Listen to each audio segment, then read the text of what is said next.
Nos encontramos en el pequeño pueblo zamorano de San Martín de Castañeda. Justo detrás de mí, el lago glaciar más grande de España, el lago de Sanabria. Y es que cuenta la leyenda que bajo sus aguas se encuentra el pueblo de Valverde de Lucerna. Un peregrino que deambulaba por la zona estaba buscando ayuda. Sin embargo, los habitantes, por miedo a un desconocido, se negaron a ayudarle. Esto provocó que un fuerte manantial de agua brotara, quedando el pueblo de Valverde de Lucerna totalmente inundado. En los días posteriores, un pueblerino de la zona, en su afán por recuperar las dos campanas de la iglesia y con la ayuda de sus bueyes, solo pudo recuperar una de ellas. Pero esto no acaba aquí. Se dice que en la noche de San Juan, las personas buenas, bondadosas, las que tienen buen corazón, siguen escuchando el tintineo de esa campana, la que aquel pueblerino no pudo sacar.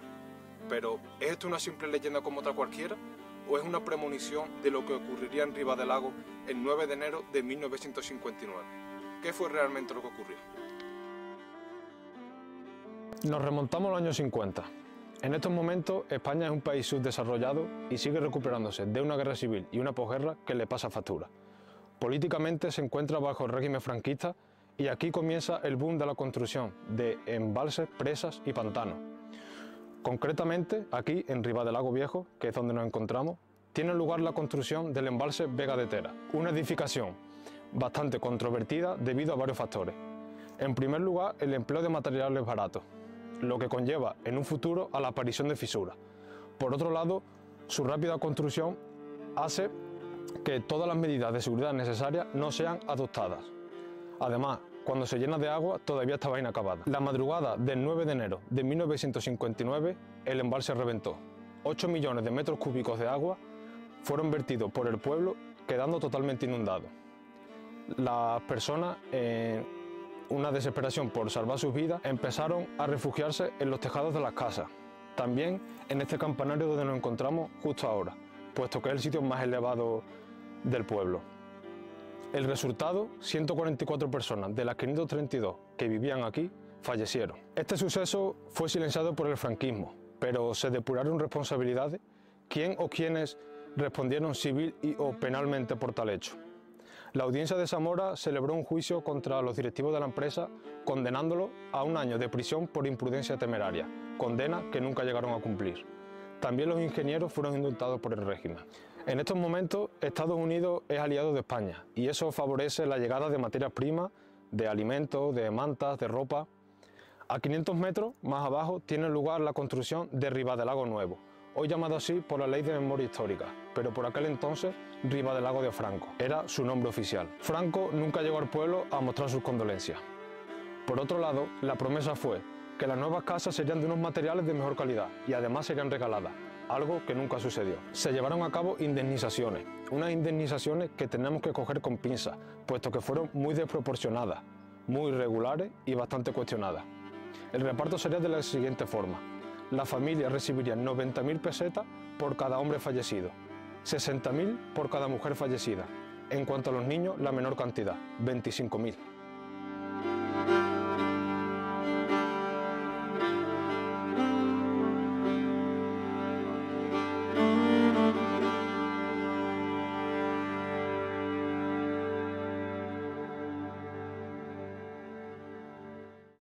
Estamos aquí con Alfredo, es un superviviente de aquella catástrofe de Ribadelago. Bueno, en primer lugar, Alfredo, muchas gracias por concedernos esta entrevista. De nada. ¿Cómo fueron esos primeros minutos antes y después de esa catástrofe? Bueno, los primeros momentos fue que oíamos un ruido muy fuerte, pero no sabíamos lo que era. Mirábamos a los árboles, no se movía, creyendo que era viento, no se movían los árboles, no sé. Digo, no sabemos lo que es, y dándole vueltas, ¿qué puede ser esto? Digo, a ver, esto seguro que ha sido algún pantano que ha reventado, la presa que ha reventado. En ese momento ya vimos que el agua nos llegaba a la puerta de la casa.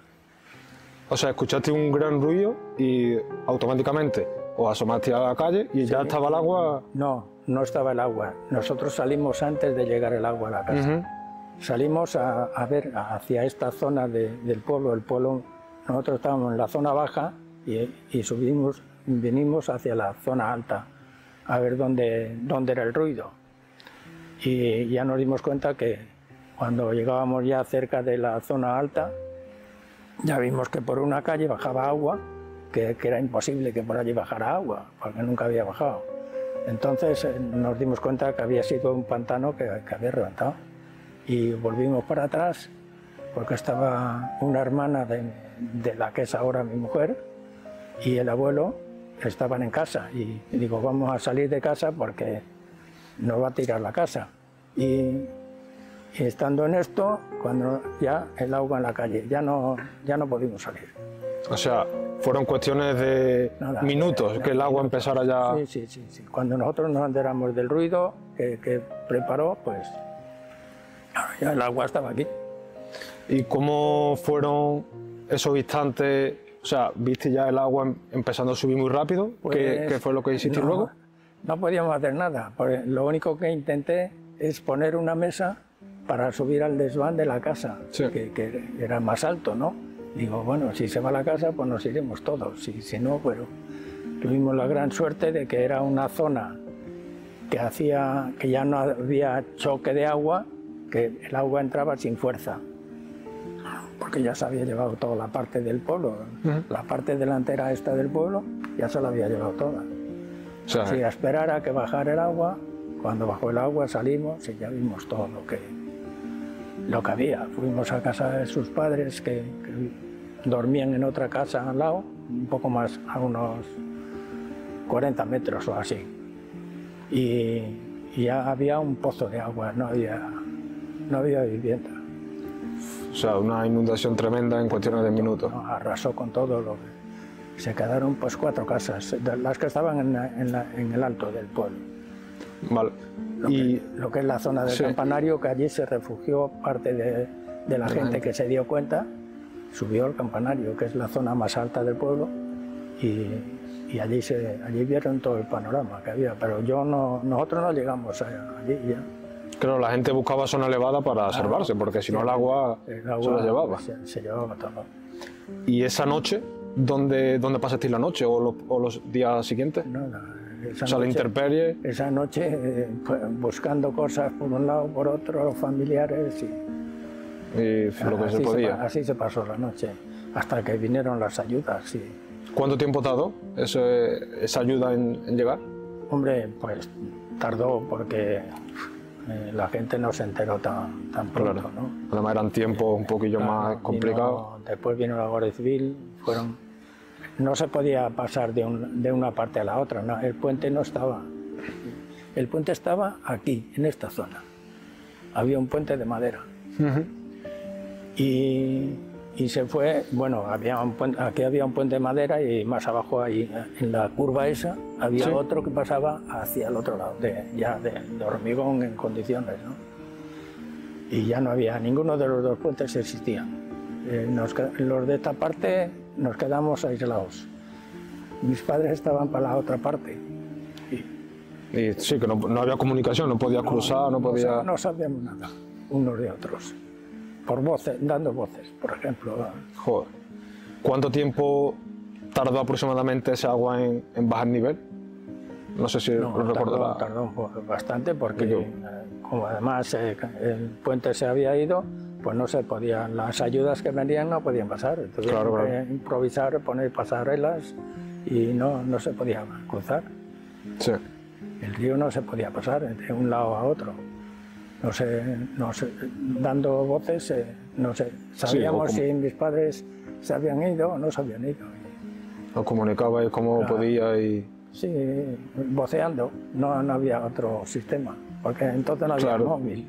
Sí, entonces... Vale. ¿Crees que ese dolor que pudo causar esta catástrofe sigue estando presente hoy día? Por supuesto. O sea, eso no se olvida ya. No se olvida.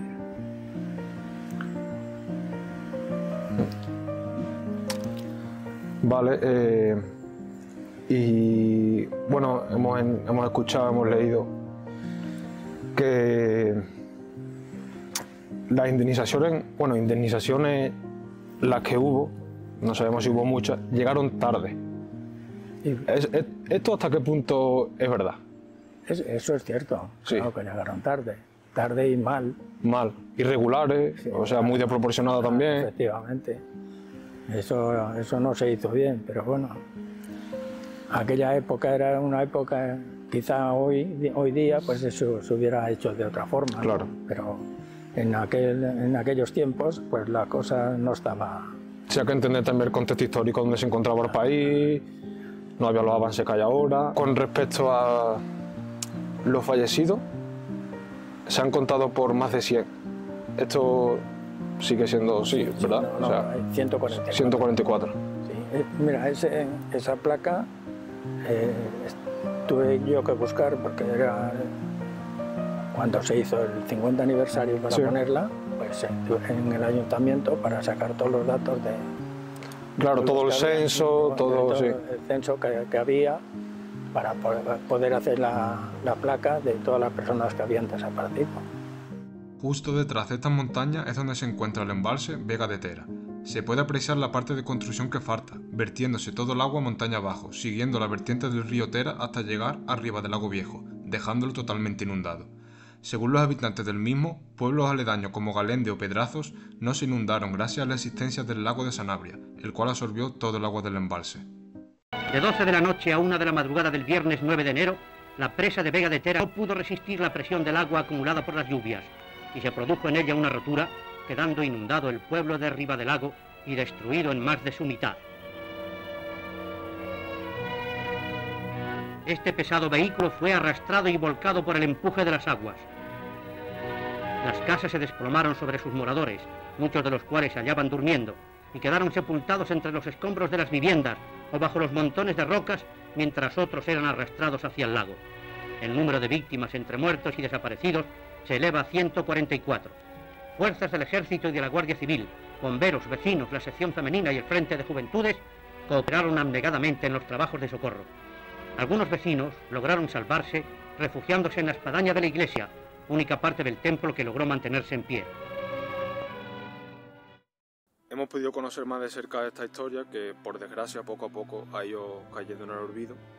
Consideramos que es importante conocer la historia de nuestro país, por este motivo hemos venido aquí arriba del lago para darle visibilidad a esta trágica historia. Darle las gracias a Alfredo por contarnos su historia, por abrirse de esa forma y hacernos llegar el dolor que a día de hoy todavía persiste.